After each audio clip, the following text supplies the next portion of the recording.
Hello everyone, welcome back to my channel. आज की class में हम करने वाले हैं class 10th first flight book की poem the trees written by Adrienne Rich. देखिए पोएम क्या है। पोएम बहुत ही सिंपल पोएम है। इसका एक लिटरल मीनिंग है एज वेल एज इसका एक सिंबॉलिक मीनिंग है। दोनों ही मीनिंग से आपको पोएम को समझा दिया जाएगा बहुत ही सिंपल और आसान तरीके से। वीडियो को आपको एंड तक देखना पड़ेगा। तो चलिए स्टार्ट करते हैं। सबसे पहले पोएटस के बारे में जान लेते हैं जो एड्रियन रिच हैं। ये एक फेमिनिस्ट पोएट है। फेमिनिस्ट पोएट मतलब एक ऐसा पर्सन जो विमेन के लिए इक्वल राइट्स चाहता है कि सोसाइटी में औरतों को इक्वल राइट्स मिले as compare to main.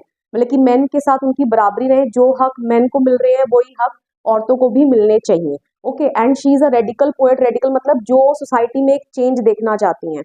Okay, तो अब यहाँ पर आपको लगेगा हेडिंग को पढ़कर कि यहाँ पर ट्रीज की बात हो रही है इस पोएम में। आपको बेसिकली ट्रीज पोएम होगी डिफॉरेस्टेशन के बारे में या एफॉरेस्टेशन के बारे में। पेड़ों को नहीं काटना चाहिए, पेड़ों को ग्रो करना चाहिए, लगाना चाहिए, बट ऐसा यहाँ कुछ भी नहीं हो रहा है। ओके, तो यहाँ पर जो ट्रीज हैं वो रेफर कर रहे हैं किसको? विमेन को, औरतों को। ओके, तो ट्रीज को यहाँ पर मेटाफोर है, यहाँ पे भी ये है किसका? औरतों का, विमेन का। तो फर्स्ट स्टेंजा रीड करते हैं, स्टेंजा बाय स्टेंजा देख लेते हैं क्या पोएट ने हमें इस पोएम में बताने की कोशिश की है।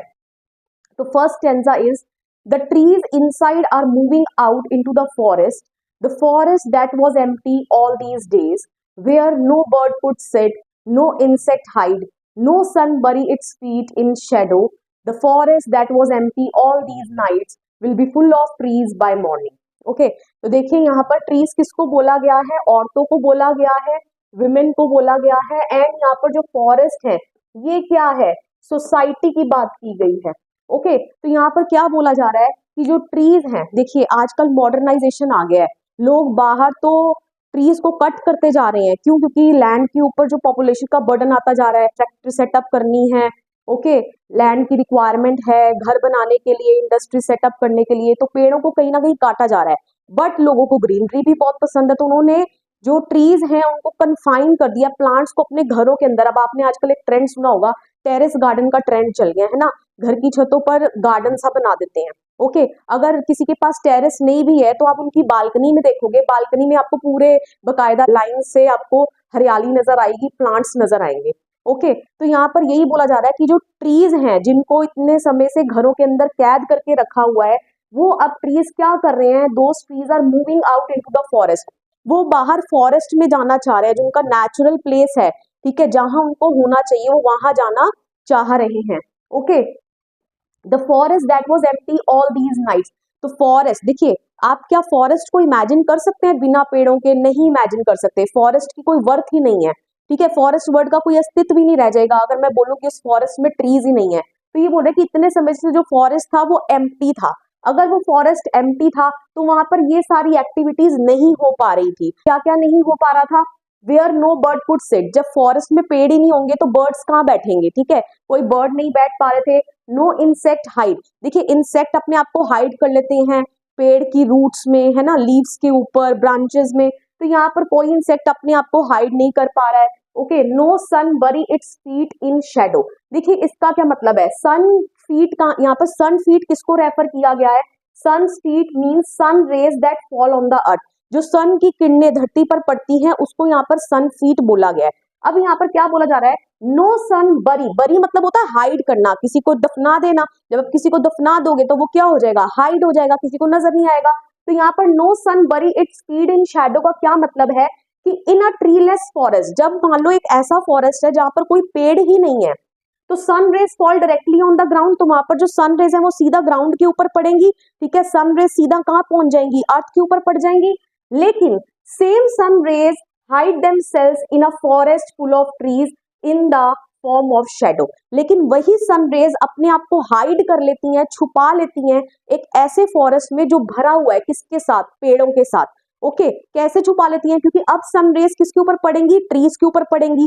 ओके, एंड ट्रीज के ऊपर पड़ेंगी तो ट्रीज का शेडो जो है वो धरती के ऊपर पड़ेगा, ना कि सन रेज धरती तक पहुंच पाएंगी। Okay, I hope so I made myself clear to you कि यहाँ पर ये एक्टिविटी भी नहीं हो पा रही है, मतलब कि शेडो का फॉर्मेशन नहीं हो पा रहा है, क्योंकि सन रेज अब डायरेक्टली कहाँ आ रही है? धरती के ऊपर पड़ रही हैं। Okay, the forest that was empty all these nights will be full of trees by morning. तो पोएटेस यहाँ पर बड़ी जो होपफुल हैं कि उनको ऐसा लग रहा है जो फॉरेस्ट इतने लंबे समय से खाली था, ठीक है, वहां पर कोई पेड़ नहीं थे, वो जल्द ही सुबह मॉर्निंग तक भर जाएगा, किसके साथ, पेड़ों के साथ। ओके, तो ये तो हो गया इसका लिटरल मीनिंग। अब इसका सिंबॉलिक मीनिंग समझ लेते हैं। देखिए यहाँ पर ट्रीज को रेफर किया गया है, trees refer to the women who have been confined to the walls of their houses, ठीक है। ट्रीज यहाँ पर औरतों को रेफर किया गया है जिनको कन्फाइंड मतलब रिस्ट्रिक्ट करके रखा गया है, किसमें, घरों की चार दीवारी में। आपको पता है कि औरतों को किस क्या माना जाता है कि औरतें means women are meant to look after the household, है ना, कि औरतों को सिर्फ घर के ही काम काज करने चाहिए, है ना। पहले के जमाने में ये सोचा जाता था, औरतों को घरों से बाहर नहीं निकलने दिया जाता था। तो यहाँ पर ऐसा ही है, but now they want to show to this world their importance. लेकिन अब वो इस समाज को अपनी इंपॉर्टेंस दिखाना चाहती हैं। They are now aware of their rights, वो अब अपने राइट्स के बारे में जागरूक हैं, उनके क्या हक हैं। Want to lead a life of dignity, वो भी एक सेल्फ रिस्पेक्ट वाली लाइफ जीना चाहती हैं। And want to break those shackles boundaries that restricted them to their houses, वो सभी शैकल्स बाउंड्रीज जो चेन्स हैं उनके ऊपर, जो उनको घरों से बाहर नहीं निकलने दे रही हैं, जो उनको इक्वल दर्जा नहीं दे रही हैं मैन के मुताबिक, ठीक है, तो वो उन सब शैकल्स को क्या करना चाहती हैं, ब्रेक करना चाहती हैं। ओके, और अपने घरों से बाहर जाना चाहती हैं, बिल्कुल इन पेड़ों की तरह जो घरों के अंदर कैद हैं। Okay, as forest has no worth without trees, similarly society is worthless without women who carry forward the cycle of life on this earth. तो जैसे फॉरेस्ट का कोई अस्तित्व नहीं है बिना पेड़ों के, सिमिलरली सोसाइटी का कोई वर्थ नहीं है, कोई एग्जिस्टेंस नहीं है विदाउट द विमेन, ठीक है, औरत के बिना इस समाज का भी कोई अस्तित्व नहीं है। Who carry forward the cycle of life on this अर्थ, क्योंकि विमेन ही है, आपको पता है, जो रिस्पॉन्सिबल है, जो ये चक्र चल रहा है, ठीक है, ह्यूमन लाइफ जो चल पा रही है, ये सिर्फ औरत के कारण ही चल पा रही है। ओके, तो अब फर्स्ट स्टैंजा में ये बता दिया गया है कि जो औरतें हैं वो क्या हो गई हैं, वो मीन्स दे आर अवेयर, ठीक है, वो अपने हकों के लिए लड़ना चाहती हैं, वो अपने आप को, they want to set themselves free, वो अपने आप को फ्री करना चाहती हैं बाउंड्री से, रेस्ट्रिक्शन से, वो स्टीरियोटाइप्स को ब्रेक करना चाहती हैं और मेन के इक्वल अपने राइट्स जो हैं वो डिमांड कर रही हैं in the first stanza. Okay, moving on to the second stanza, all night the roots work to disengage themselves from the cracks in the veranda floor. The leaves strain towards the glass, small twigs stiff with exertion, long cramped boughs shuffling under the roof like newly discharged patients, half days moving to the clinic doors. Okay, अब second stanza में ना struggle बताई गई है, ठीक है, कैसे जो पेड़ हैं जो घरों के अंदर हैं वो अपने आप को आजाद करवाना चाहते हैं और बाहर खुले में जाना चाहते हैं, फॉरेस्ट में जाना चाहते हैं। ओके, पहले फॉरेस्ट के कॉन्टेक्स्ट से पेड़ों के कॉन्टेक्स्ट में पढ़ लेते हैं, देन फिर वुमेन के कॉन्टेक्स्ट में इसको समझेंगे। ओके, तो पूरी रात जो है वो रूट्स काम करती रही, क्या काम करती रही, टू डिसएंगेज मतलब टू सेपरेट देमसेल्व्स। देखिए, जब रूट्स अपने आप को फ्री करने का काम करेंगी तो ऑब्वियसली क्रैक्स डेवलप हो जाएंगे वरांडा फ्लोर में, तो यही है कि वो उन क्रैक्स में से अपने आप को रूट्स जो है वो फ्री करने की कोशिश कर रही हैं, ठीक है। The leaves strain towards the glass, ठीक है, जो लीव्स हैं वो भी जोर लगा रही है, स्ट्रेन मतलब क्या होता है, एफर्ट करना, जोर लगाना, किसके, टुवर्ड्स द ग्लास, ठीक है, ग्लास यहाँ पर क्या है, वो बाउंड्री, ठीक है, जो उनको कैद करके रखे हुए हैं घरों के अंदर, तो ग्लास यहाँ पर ग्लास विंडो भी हो सकती है, ठीक है, जिसको वो ब्रेक करके घरों से बाहर जाना चाहते हैं, तो वो पूरा जोर लगा रही है लीव्स की वो उस ग्लास को क्या कर दें, ब्रेक कर दें। Okay, small twigs stiff with exertion, अब स्मॉल ट्विग्स क्या हो गई, छोटी छोटी स्टेम, ठीक है, वो क्या है, स्टिफ हो गई है, मतलब कि बड़ी हार्ड हो गई हैं विद एक्सर्शन। एक्सर्शन मतलब क्या होता है, जब आप किसी काम को करने में बहुत ज्यादा एफर्ट लगा लो, तो अभी वो भी क्या कर रही थी, एफर्ट कर रही थी अपने आप को फ्री करने का, तो वो इतनी मेहनत करके क्या हो चुकी हैं, हार्ड हो चुकी हैं। Okay, long cramped boughs shuffling under the roof like newly discharged patients, half dazed moving to the clinic doors. Long cramped boughs, यहाँ पे देखिए क्या है, लॉन्ग क्रैम्ड बाउस मतलब कि जो लंबी लंबी टहनियां, बाउस मतलब टहनियां, शफलिंग मतलब moving repeatedly from one position to another. अब ये भी जो लंबी लंबी टहनी है वो क्या कर रही हैं, शफल कर रही हैं, इधर उधर क्या कर रही है, मूवमेंट कर रही हैं, अंडर द रूफ, रूफ के नीचे, ओके, छतों के नीचे, क्या करने के लिए, अपने आप को फ्री करने के लिए और घर से बाहर जाने के लिए, कहां पर, टू द आउटसाइड फॉरेस्ट, ठीक है। अब आगे किसकी तरह, इसको यहाँ कंपेयर कर दिया गया है like the newly discharged patients, ठीक है, जैसे न्यूली डिस्चार्ज पेशेंट्स मतलब जैसे आप हॉस्पिटल में अगर कोई एडमिट है ना, डॉक्टर खबर लेके आए कि now today you will get discharge, तो पेशेंट क्या हो जाता है, बहुत एनर्जेटिक हो जाता है ना। अभी वो हाफ अनकॉन्शियस है, पूरे तरीके गेन नहीं कर पाया अपनी पूरी एनर्जी, लेकिन फिर भी वो क्या है, बड़ा एंथुसियास्टिक है। किस लिए? कि आज मुझे घर जाना है। सिमिलरली यहाँ पर उन बाउस को भी किससे कंपेयर किया गया है, क्योंकि वो क्रैम्ड हो चुकी हैं, स्टिफ हो चुकी हैं, लेकिन फिर भी वो अपनी आजादी की उम्मीद कर रही है कि नहीं, आज हम खुले में चले जाएंगे, आउटसाइड वर्ल्ड में चले जाएंगे, फॉरेस्ट में चले जाएंगे, अपने घर चले जाएंगे। ओके, तो इसलिए यहाँ पर इनका कंपैरिजन कर दिया गया है न्यूली डिस्चार्ज पेशेंट से। ओके, तो अब यहाँ पर समझते हैं इसको, विमेन के कंटेक्स्ट में क्या बताना चाह रहे हैं poet. Talks about struggle of women who make a mark in the outside world. ठीक है, तो मैंने आपको ऑलरेडी बता दी, यहाँ पर स्ट्रगल की बात की जा रही है कि औरतों ने क्या क्या स्ट्रगल किया, उनके लिए इतना इजी नहीं था अपने लिए इस आजादी को सोच पाना। ओके, उनको बहुत सारी चीजों को सहना पड़ा। Okay, the leaves are trying to reach the glass window to go outside, ये मैं आपको ऑलरेडी बता चुकी हूँ। लीव्स का यहाँ पर एक्शन बताया गया है, छोटी स्टेम्स का एक्शन बताया गया है जो हार्ड हो गई है विद एक्सर्शन, मतलब कि मेहनत कर करके। Branches are trying to get out from under the roof and into the open to spread themselves in fresh air. ठीक है, ब्रांचेस भी पूरा ट्राई कर रही हैं कि वो अपने आप को जो घर के अंदर जो रूफ के नीचे हैं वो वहां से निकल के बाहर चली जाए और फ्रेश एयर एंजॉय कर पाए। तो देखिए यहाँ पर जो ये लीव्स भी अपने एंड पर मेहनत कर रही हैं, ठीक है, स्टेम्स भी अपने एंड पर मेहनत कर रही हैं, स्टेम्स को ट्विक्स लिखा गया है ना, ट्विक्स भी अपने एंड पर मेहनत कर रही हैं, ब्रांचेस भी अपने एंड पर मेहनत कर रही हैं। तो यहाँ पर लीव, स्टेम एंड ब्रांचेस ये डिफरेंट, और रूट्स भी, रूट्स तो काम कर ही रही हैं पूरी रात से, तो इसका मतलब ये different different parts of the plant जो हैं सभी अपने एंड पर मेहनत कर रहे हैं अपने आप को फ्री करने के लिए। तो इसको हम रिलेट कर सकते हैं किससे, it means women from all spheres united and raise their voice for themselves, कि जो औरतें हैं ये नहीं कि सिर्फ हाई क्लास, क्योंकि आपको पता है पुराने जमाने में डिफरेंट क्लासेस में बांट दिया गया था सोसाइटी को, है ना, कोई हाई क्लास, कोई लो क्लास, कोई बिल्कुल ही नीचे, है ना। तो यहाँ पर ऐसा नहीं है कि सिर्फ हाई क्लास की औरतें अपने लिए डिमांड कर रही हैं, सभी स्पेयर्स की औरतें, ठीक है, नो मैटर उनकी क्या एज है, ठीक है, वो सभी आगे आ गई हैं, यूनाइट हो गई हैं, एक हो गई हैं, और वो अपने हकों के लिए लड़ रही हैं। ठीक है, तो यहाँ पर जो different parts of the plant है ये सिग्निफाई कर रहे हैं किसको, women from all the spheres. ठीक है, सभी स्फेयर्स से जो विमेन है वो आगे आ गई हैं अपने हकों के लिए। ठीक है, अपने हकों की डिमांड कर रही हैं और अपने आप को आजाद करवाना चाहती है, मींस मूवमेंट इनकी चल रही है। ओके, थर्ड स्टैंजा पर मूव ऑन करते हैं। I sit inside, doors open to the veranda, writing long letters in which I scarcely mention the departure of the forest from the house. The night is fresh, the whole moon shines in a sky still open. The smell of leaves and lichen still reaches like a voice into the rooms. Okay.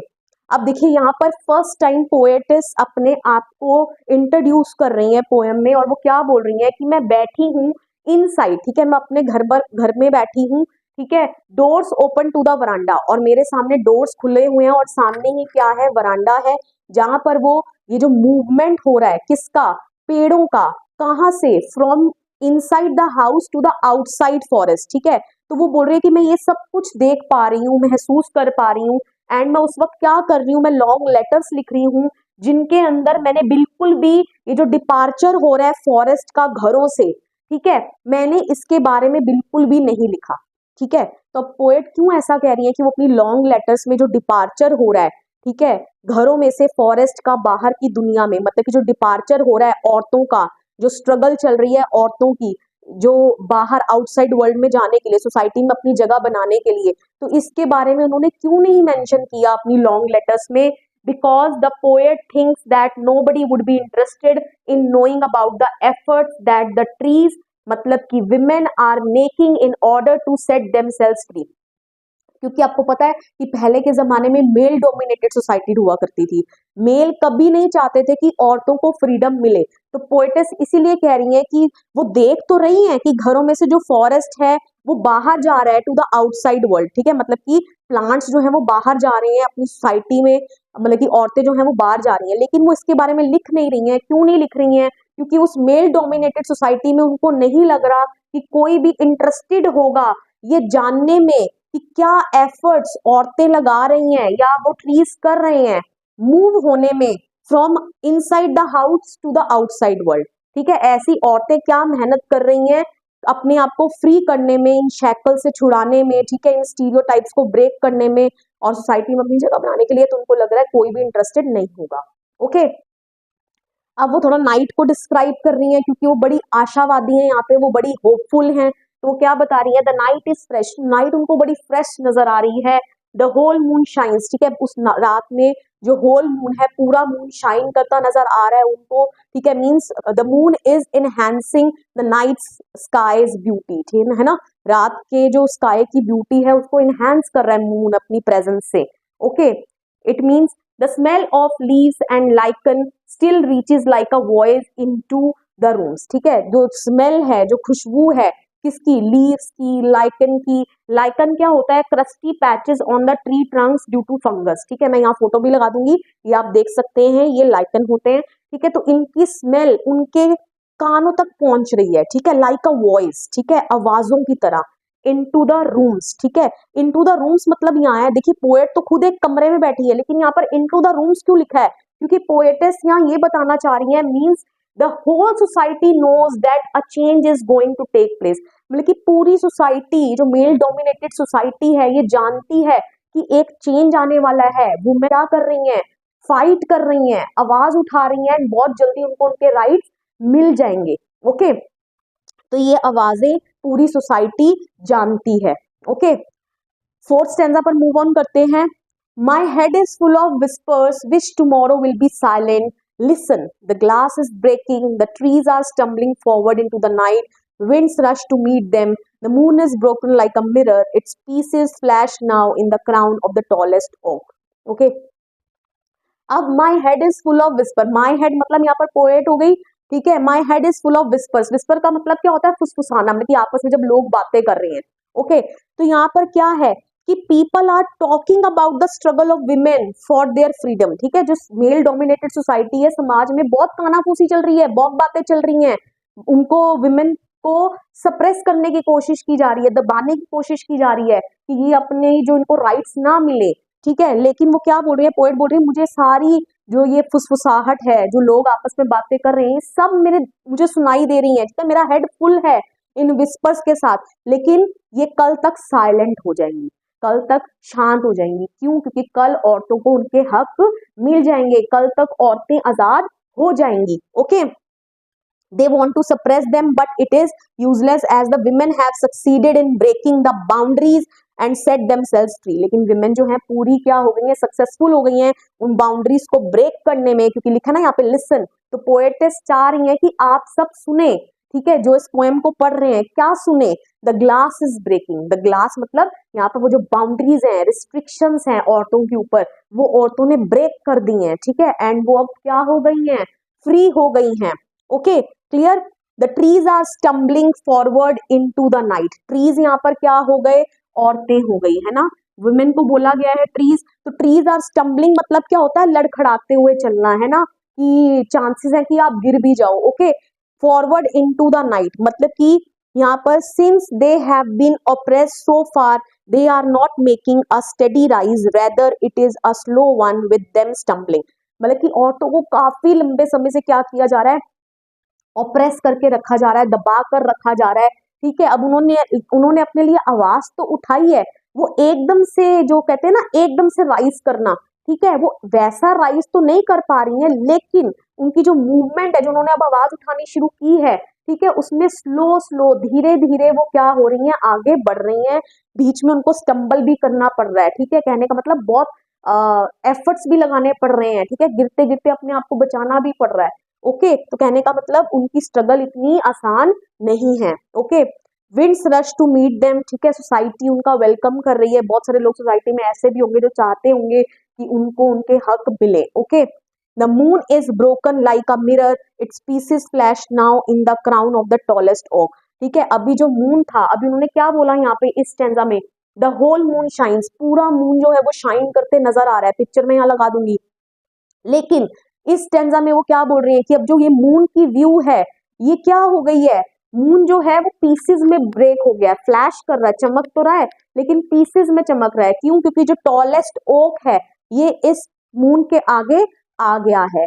Clear, पहले तो पेड़ थे ही नहीं, presence थी नहीं, तो moon पूरा shine कर रहा था, लेकिन अब यहाँ पर जो ऑक ट्री है उसने क्या कर दिया है, ओवर शेडो कर दिया है, ठीक है, एंड मून को ब्रेक कर दिया into the pieces. Okay clear, तो यहाँ पर ये लास्ट की लाइंस मैंने यहाँ लिख दी है, वहां जगह नहीं थी। द मून अपीयर्स फ्रेगमेंटेड, ठीक है, मून जो है वो फ्रेगमेंट्स में बटा हुआ नजर आ रहा है, और इरेगुलर, ठीक है, इरेगुलर मतलब वही बटे हुए होना, बिकॉज एन ऑक tree over shadows the moon, क्योंकि जो ऑक ट्री है वो मून के आगे आ गया है। ओके क्लियर, तो इसको हम रिलेट कर सकते हैं, किसकी तरह लग रहा है, मून जो है आप पिक्चर देख सकते हैं, क्राउन की तरह लग रहा है, ओक ट्री का क्राउन लग रहा है, ओके, ताज की तरह लग रहा है।